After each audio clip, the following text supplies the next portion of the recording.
Ave, a lavarse las manos que vamos a comer. Sí, abuela, ahí voy. Sí, hoy todo el mundo sabe lo importante que es lavarse las manos. Pero, ¿cuándo empezó lo de lavarse las manos como práctica para prevenir enfermedades? Te doy la bienvenida a este nuevo video inútil donde vamos a ahondar un poco en el origen de esta práctica tan noble como es lavarse las manos y su relación con la salud. Parece esto que lo de lavarse las manos fuera algo que existió desde siempre, que ya Adán y Eva estaban ahí lavándose las manos, pero no.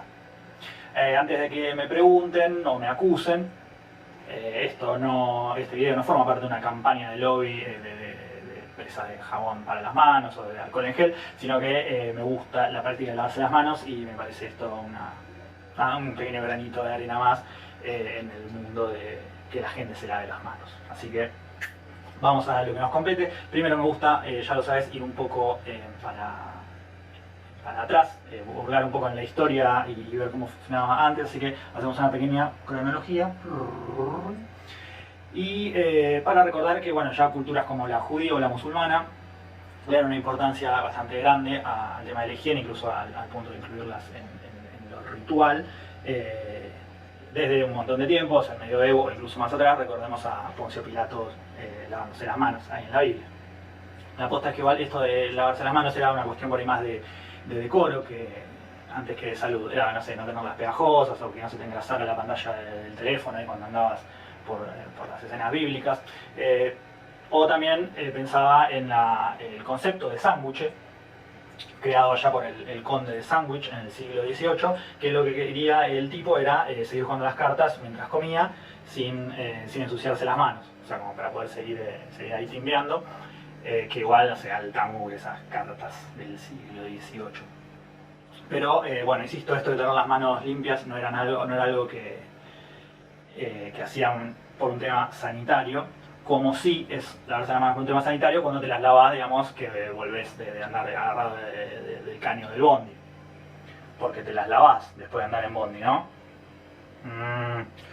Prefiero entonces ni preguntar si te lavas las manos después de mear. Y así, bueno, siguieron los años, siguió el tiempo, la gente se iba muriendo ahí de enfermedades sencillas relacionadas a veces con la falta de higiene, sin que la ciencia pudiera dar una solución a esto. Y el tiempo sigue transcurriendo y llegamos al siglo XIX, que es uno de mis siglos favoritos, porque hay que tener un siglo favorito, y para esto nos vamos a meter en la vida del doctor Ignaz Semmelweis. Ignacio. Nacho. Ahí va, Nacho. Nacho era un médico húngaro que laburaba en el Hospital General de Viena, allá en la década de 1840. Y había observado que una gran cantidad de mujeres que daban a luz en este hospital morían de una enfermedad que se llama fiebre puerperal. La fiebre puerperal, muy resumidamente y explicada por mí que no soy médico, es una infección generalizada que es causada por gérmenes que ingresan al cuerpo de alguien que acaba de parir por el conducto genital, digamos. Pero bueno, qué sé yo, esto no es particular del Hospital de Viena, sino que en esa misma época se replicaba en todos los hospitales. Dependiendo la fuente, hay quien habla de una mortalidad materna del 17%, otros que llegan al 30%. Siendo que hoy en día está por el 0,2%, o sea que ha mejorado bastante la situación. Es que también en aquel momento, recordemos, la higiene no era la mejor, eso es un poco el hilo de todo este video. Pensá que había cirujanos que entraban al quirófano, el quirófano era tipo una sala cualquiera, y se afilaban el bisturí así raspándolo contra la suela del zapato, así como el barbero por ahí afila así la navaja, estos chavales se agarraban ahí contra la suela del zapato y le sacaban filo ahí. Es que recordemos que, de vuelta, estamos en 1840, todavía no se conocía sobre los gérmenes, que van a aparecer unas décadas más tarde gracias al trabajo, a la investigación de Louis Pasteur. Y entonces en este contexto los médicos le atribuían las enfermedades a otras cosas distintas, como, no sé, por ejemplo, en este caso decían como que la mujer daba luz de espalda en vez de costado, entonces eso causaba la enfermedad, o que usaban ropa muy apretada, o, escucha esta, que las mujeres tenían mala predisposición. Entonces, bueno, pero de todas formas lo que notó Nacho, especialmente en este caso, no fue decir, cuántas mujeres se mueren después de dar a luz, sino que observó que las mujeres que daban a luz en sus casas, había una tasa mucho menor de esta enfermedad que las que tenían sus hijas en el hospital. Entonces dijo, bueno, ¿cuál es el tema? El problema está en el hospital. ¿Cómo puede ser si estamos del lado de la ciencia y todo eso? Pero bueno, se puso a buscar porque algo malo tenía que estar pasando en el hospital. Hurgó un poco más y llegó a encontrar esto. Vio que la mortalidad variaba según el ala del hospital. Suponete que tenemos, no sé, pabellón 1 y pabellón 2. En el pabellón 1 se mueren menos, en el pabellón 2 se mueren más. ¿Cuál es la diferencia? La diferencia era que en el pabellón 1, donde se morían menos, estaba atendido, o sea, ahí trabajaban solamente mujeres, parteras, hacían comadronas, y en el pabellón 2 trabajaban médicos. ¿Y qué hacían los médicos, además de trabajar en el hospital y hacer que las mujeres dieran a luz? Y además de jugar al golf. Los médicos, además de todo esto, también estudiaban y aprendían, o sea, seguían perfeccionándose en la medicina. ¿Y cómo hacían esto? Manipulando cadáveres. ¿Y puedes creer que eran tan crotos que no se lavaban las manos después de andar ahí manoseando un fiambre? Y encima después se saludaban entre ellos dándose la mano. Horror.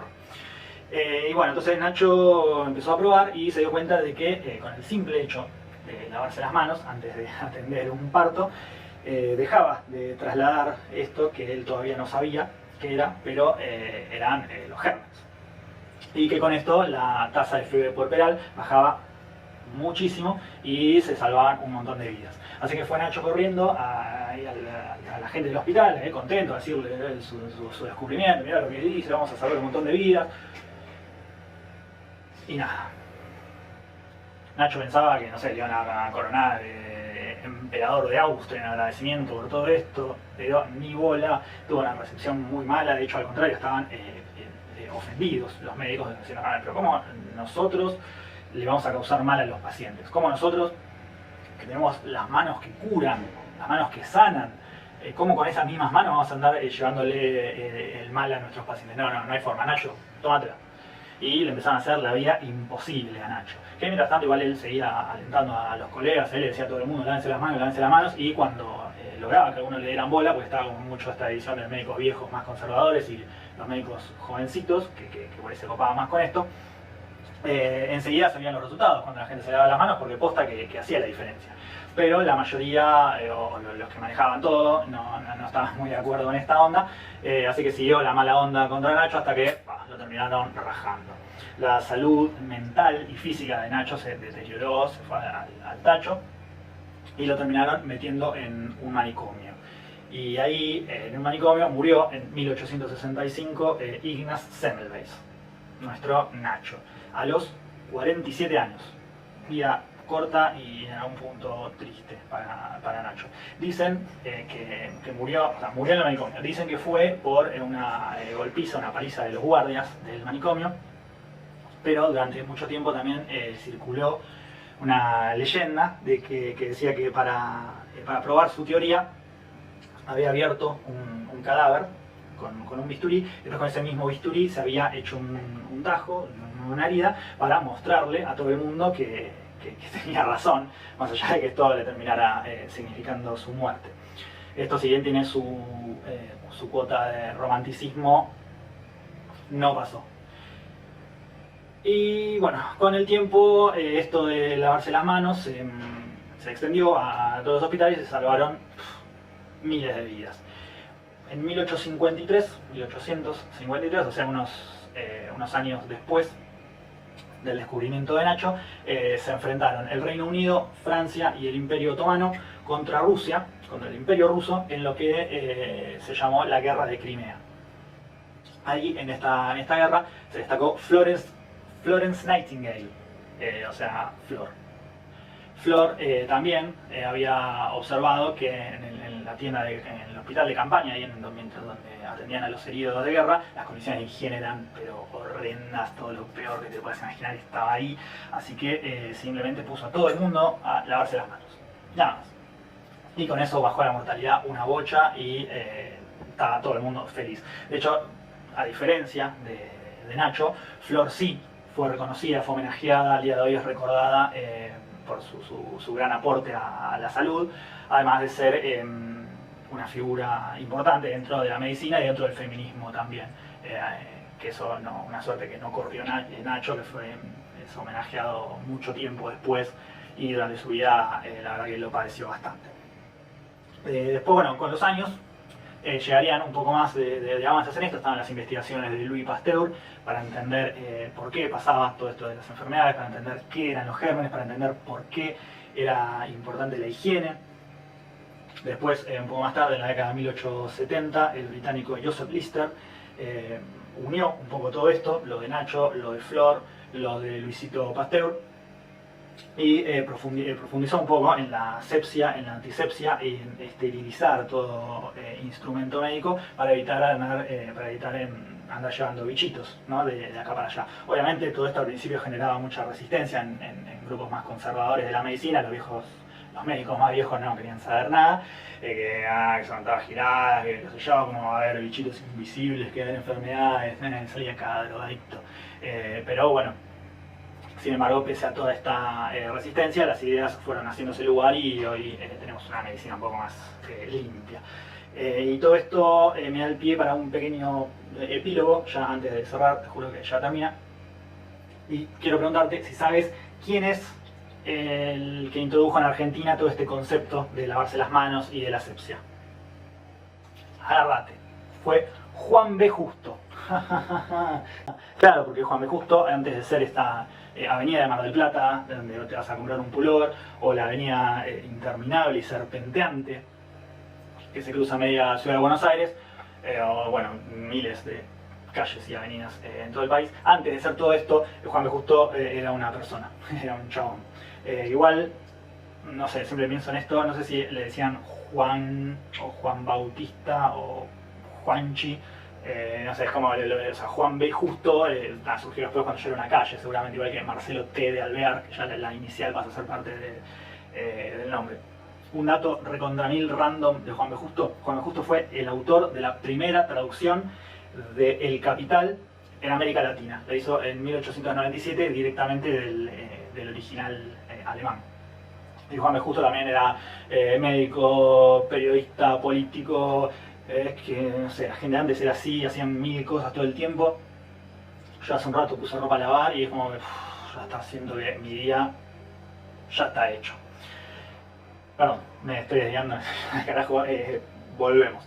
Decíamos que era médico, pero en la década de 1880, recién recibido de médico, Juan B. Justo decide irse para Europa a perfeccionarse como cirujano y conoce todas estas ideas que andan dando vueltas sobre la asepsia, sobre el lavarse las manos, sobre el cuidado de la higiene en pos de una mejor salud. Entonces trae todas estas ideas a Argentina y medio también pasó lo que pasó en Europa. Dijeron, che, salí acá, que yo hago lo que quiero, no me vas a obligar a lavarme las manos, no me vas a obligar a lavar mis instrumentos, no voy a esterilizar nada, salí acá denso. Hasta que, bueno, gracias a su ímpetu y su empuje, se la bancó y contra viento y marea logró que, bueno, que hoy cuando te están por operar veas que el cirujano no se está metiendo el dedo en la nariz antes de operarte. Espero. Y bueno, después de esto Juan B. Justo fundó el Partido Socialista y se fue por otros lados, pero también me parecía, por eso me parecía interesante traerlo, rescatar esta faceta que es por ahí menos conocida, menos recordada de Juan B. Justo. Y así termina esta breve historia del lavado de manos, algo que parece que se hiciera desde siempre, que existió junto con la humanidad, pero no. Siempre alguien tiene que iniciar las cosas y como vimos con la historia de Nacho, a veces ese alguien que inicia, estas personas pioneras, tiene que pagar el costo de la enemistad y el odio y la bronca de la gente de su tiempo.